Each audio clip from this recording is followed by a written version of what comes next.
Assalomu alaykum do'stlar, bormisizlar, salomatmisizlar? Sizlar bilan yana ko'rishib turganimdan juda xursandman. Bugun Yapon futboli haqida gaplashamiz. 30 yil oldin Yaponiya Osiyoda unchalik kuchli bo'lmagan. O'zi umuman kuchsiz bo'lgan 30 yil oldin va 30 yil ichida nimalar o'zgardiki, Yapon futboli bugun jahon chempionatida Germaniyani yutyapti, Ispaniyani yutyapti, o'rtoqlik uchrashuvida Braziliyani yutyapti, Osiyoda eng kuchli terma jamoa deb tan olinyapti. Nimalar o'zgardi? Bu tasodif emas. Buni ortida mehnat yotibdi. Buni orqasida intizom yotibdi. Tartib, to'g'ri shaxslarni futbol tepasiga olib kelishi yotibdi. Talantlarni, yosh avlodni qanday yetishtirish, qanday parvarish qilish yotibdi. Va yana bir eng muhim jihat bor. Bu muhim jihatni Yaponiyadan boshqa davlat uddalashi qiyin ekan. Men buni hozir ko'rib chiqdim. Xullas, meni taassurotlarim juda ham ko'p do'stlar Yapon futboli haqida. Shuni hozir ko'rib chiqamiz. Bundan oldin tezda mana bu videorolikni ko'rib olamiz. Tezda mobil ilovasi orqali Rossiyadan turib O'zbekistonning istalgan Uzcard va Humo kartalariga yaxshi kurslarda pul o'tkazmalarini amalga oshirishingiz mumkin. Shuningdek, Tezda ilovasi bilan yaqinlaringizning telefon raqami orqali ham pul o'tkazmalarini osonlik bilan amalga oshiring. Hoziroq Play Market yoki App Store'dan yuklab oling. Tezda aynan siz uchun yaratilgan dastur. Videorolikni ko'rib olgan bo'lsangiz boshlaymiz. Matn shaklida yozib olganman, o'qib ketaman va orada fikr bildirish kerak bo'lgan paytda o'zimning fikrimni bildirib ketaman do'stlar. Sizlardan iltimos kommentariyada o'zingizning fikrlaringizni yozib qoldiring. Ya'ni men noto'g'ri tomonga ketayotgan bo'lsam, siz to'g'rilab qo'yish imkoniyati bor sizda. Shunaqa imkoniyat bor sizda. Rol sizni qo'lingizda. Ya'ni meni xatoyimni toping, mana bu libosimdan, gapirishimdan demayapman. Mana bu mavzuga o'zingizning shaxsiy fikringizni bildiring demoqchiman.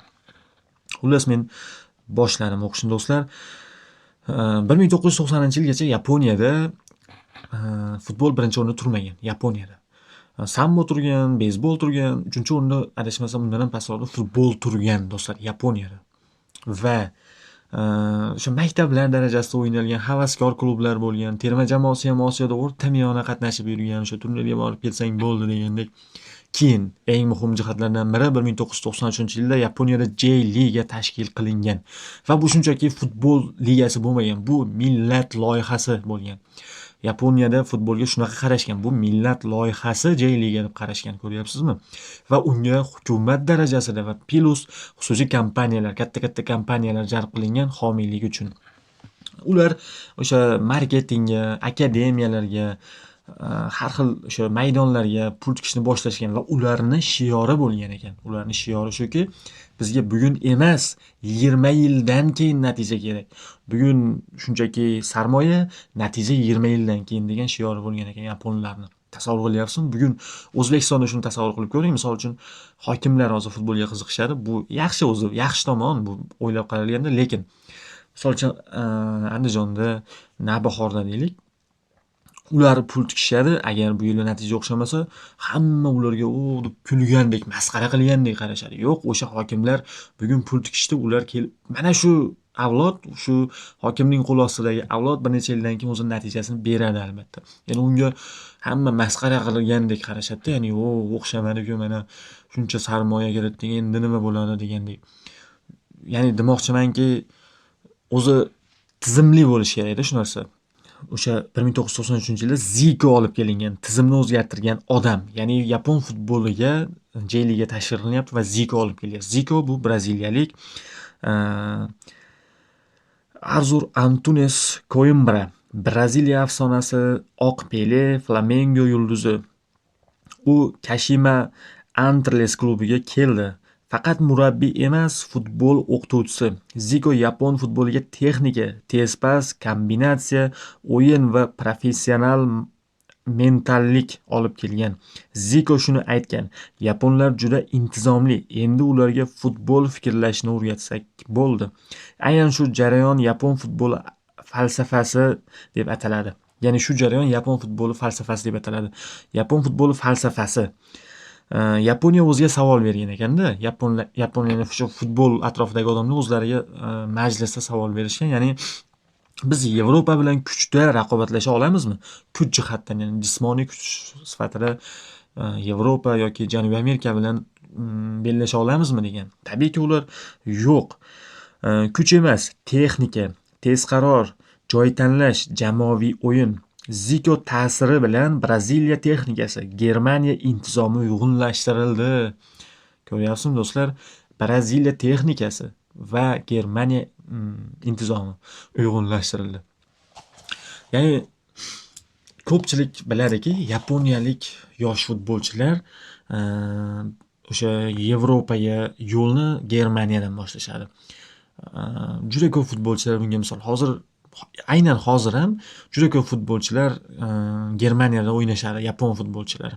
Ya'ni Germaniyani o'zi plus tomoni bor. Ular yoshlar bilan ishlashni yoqtirishadi, ular intizomli, ular sabr qilishni bilishadi Germaniyaliklar.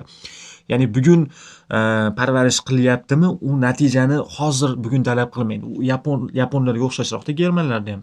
Ular kutishadi. Hozir Yevropada top 5 ni yondirayotgan yoki o'ynayotgan juda ko'p futbolchilar aynan Germaniyadan kelib chiqqan. Germaniya futbol maktabidan chiqqan. Juda ko'pi do'stlar. Istalgan jamoadan topishingiz mumkin. O'sha Germaniyadan tahsil olib o'sha katta yulduz bo'lib ketgan futbolchilar juda ko'p. Oddiy Real Madridda Jude Bellingham bor, Erling Haaland, juda ko'plar do'stlar, hozir sanab o'tirgim kelmayapti. Xullas, yoshlar tizimi eng kuchli qurol. Yaponiya muvaffaqiyatining yana sirlaridan biri shuki, har bir klubda U12, U15, U18 bolalar 6-7 yoshdan futbolga olinadi. Natija emas, sifat baholanadi. Ko'ryapsizmi do'stlar? Natija emas, sifat. Baholash mezonlari: to'p bilan fikrlash, bosimsiz qaror, intizom, texnika. Murabbiylar bolaga baqirmaydi. Xato bu o'rganish deb qaraladi. Xato qilsa, ya'ni o'sha yoshlik paytida xato qilib qo'yadigan bo'lsa, xato qilsa do'stlar, ya'ni qizil kartochka olib qo'ysa bilmasdan, bu o'rganish deb qaraladi. Ya'ni misol uchun biron bir yapon futbolchi jahon chempionatida 17 yoshchilar jahon chempionatida agar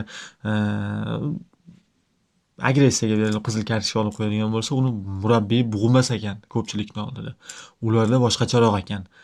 Ularda bu o'rganyapti deb aytib qo'yar ekan. Shu bunga ertaga xulosa bo'ladi va katta futbolda, juda katta joylarda, katta arenalarda, katta maydonlarda shu ishini qilmaydi endi deb qarar ekan. Yevropaga yo'l nega aynan Germaniyadan? Hozir aytib o'tdim-ku, Germaniyadan deb. Yapon futbolchilari Yevropaga tayyor bo'lgach eng ko'p tanlanadigan yo'l Bundesliga. Sabablari: Germaniya yoshlar bilan ishlashni biladi, sabrli. Yapon futbolchilari intizomli, kam muammo chiqaradi, tez moslashadi. Ko'rdingizmi? Kam muammo chiqaradi, intizomli. Hammasi ikki davlat bir-biriga shundoq chambarchas bo'lyapti. Misollar: Shinji Kagawa Dortmundda o'zini ko'rsatgan, Makoto Hasebe, Wataru Endo.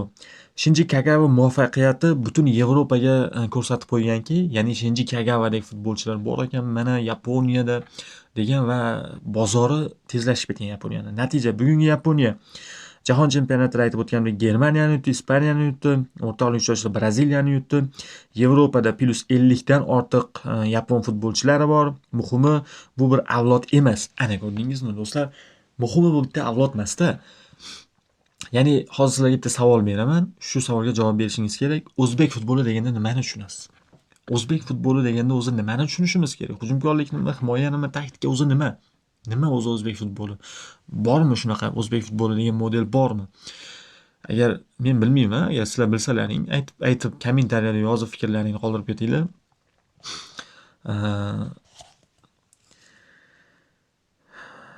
Bir avlod emas degan joyda qolgandim. Bir avlod emas, ya'ni bizda oltin avlod bo'lardi, o'sha Odil Ahmedovlar, Vitaliy Denisov, Server Jeparov, xullas hammasini biz oltin avlod deganmiz shu paytda.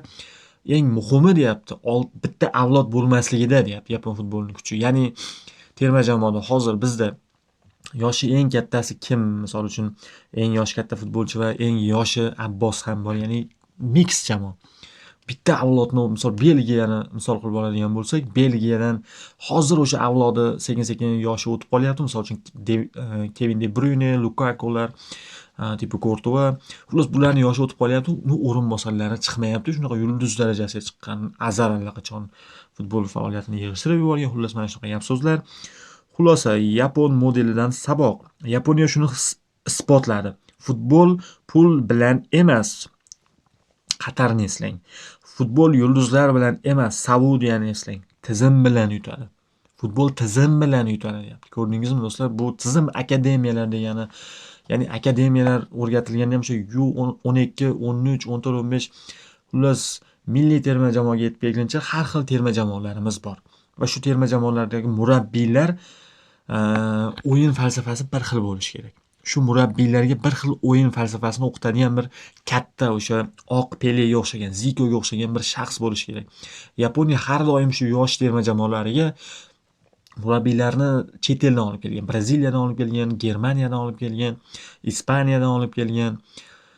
Xullas, shu falsafani singdirib olgan o'zining murabbiylariga va o'sha murabbiylar endi o'sha avlodma-avlod taqsimlab chiqilgan. Va futboli bir xil shaklga ega bo'lgan yapon futboli. Tizim bilan yutadi degan avval reja, keyin sabr, so'ng natijani. Ko'rdingizmi? Avval reja tuz, keyin sabr qil, ya'ni rejani tuzib amalga oshir va keyin sabr qil, keyin natija keladi degan.